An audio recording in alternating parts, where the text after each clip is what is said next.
வணக்கம். என் குருநாதர் எழுத்து சித்தர் பாலகுமாரன் சார் அவர்களை மனதார பிரார்த்தனை செய்துவிட்டு உங்களுடன் உரையாடத் தொடங்குகிறேன். நான் உங்கள் ராம்ஜி. நாம கோயிலுக்கு போகிறோம், பிரார்த்தனை பண்ணுறோம், வேண்டிக்கிறோம், குலசாமியை வேண்டிக்கிறோம், இஷ்ட தெய்வங்களை வேண்டிக்கிறோம், ஏன் வீட்டு பூஜை அறையில் வேண்டிக்கிறோம். இதில் முக்கியமானது என்ன அப்படின்னு பார்த்தாக்கா, நாம் நமக்காக வேண்டிக்கிறோம்.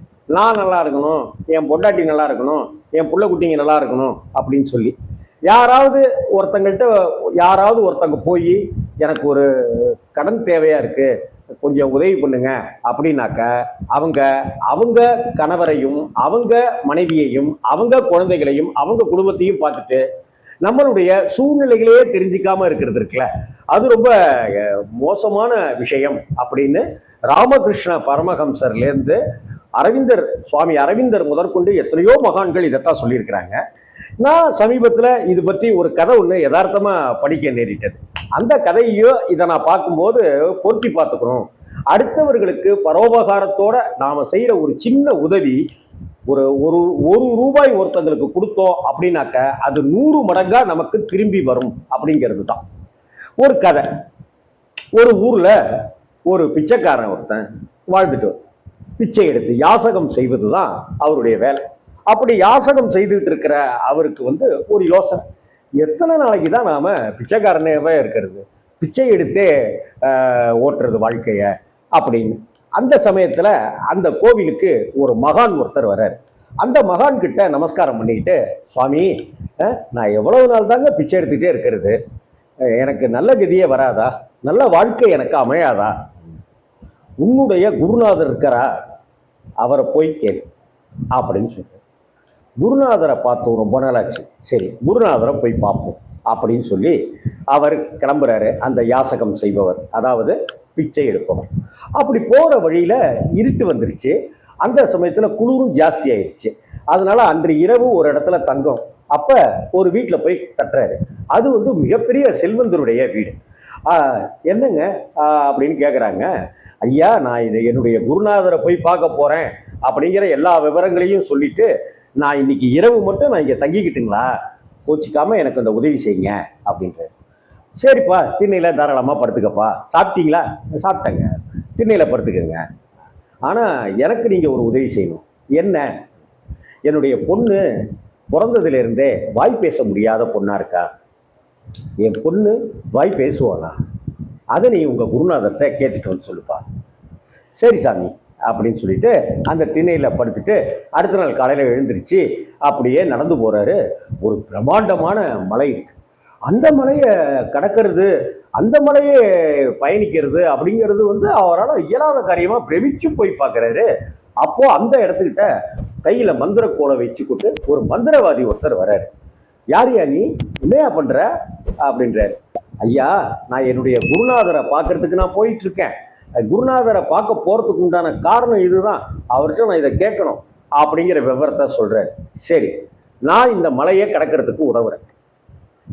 ஆனால் நான் 500 வருடமாக இந்த மலையே கதின்னு இப்படி வாழ்ந்துட்டு இருக்கிறேன். எனக்கு முக்தி கிடைக்கணும், எனக்கு இதிலேருந்து விமோச்சனம் கிடைக்கணும். அதை உங்கள் குருநாதர்கிட்ட கேட்டுட்டு வா அப்படின்னு அந்த மந்திரவாதி சொல்லி தன்னுடைய மந்திர கோள் மூலமாக அந்த மலையை கடக்க வைக்கிறார் அந்த பிச்சைக்காரர். அந்த பிச்சைக்காரர் ஜம்முன்னு மலையை கடந்துடுறாரு அந்த மந்திரவாதி மூலமாக, அந்த மந்திரக்கோள் மூலமாக. சரி, அதற்கு அடுத்தாப்புல போகும்போது பார்த்தாக்க ஒரு பெரிய ஆடு ஒன்று இருக்கு. ஏராளமாக தண்ணி ஓடிக்கிட்டே இருக்கு. எப்படிடா இதை கடக்க போகிறோம், என்னடா செய்யறது அப்படின்னு அந்த பிச்சைக்காரன் தவிக்கிறான். அப்படி தவிக்கிற சமயத்தில் அங்கே ஒரு பிரம்மாண்டமான ஒரு ஆமை ஒன்று என்ன உனக்கு பிரச்சனை அப்படின்னு கேட்குது.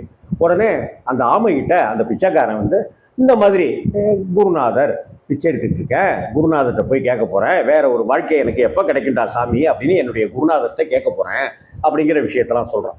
சரி, நீங்கள் ஓடு மேலே ஏறி உட்காந்துக்க, நான் உடனே அந்த கரையில் கொண்டு போய் விட்டுடுறேன் அப்படின்னு அது சொல்லுது. போய் அதே போலயே அந்த ஓட்டு மேலே ஆமையினுடைய மேல் பகுதியில் உட்காந்துக்க அந்த பிரம்மாண்டமான ஆமை அந்த கரையில் கொண்டு போய் விட்டுருது. ரொம்ப நன்றி அப்படின்னு சொல்கிறான். எனக்கு ஒரு உதவி செய் அப்படின்னு. என்ன? எனக்கு பறக்கணும்னு ஒரு ஆசை இருக்குது.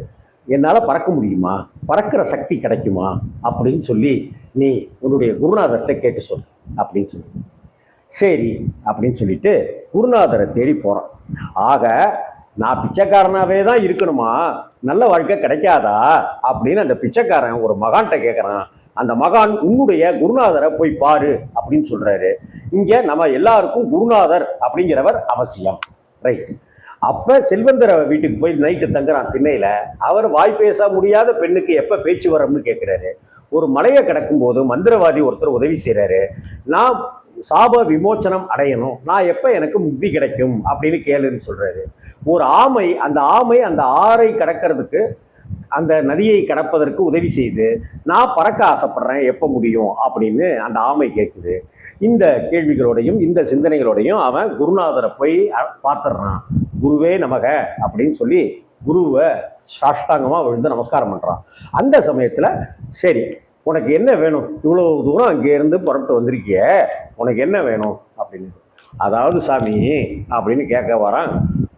3 கேள்வி, 3 தான் கேட்க முடியும் அப்படின்னு குருநாதர் சொல்லிடுறாரு. 3 தான்.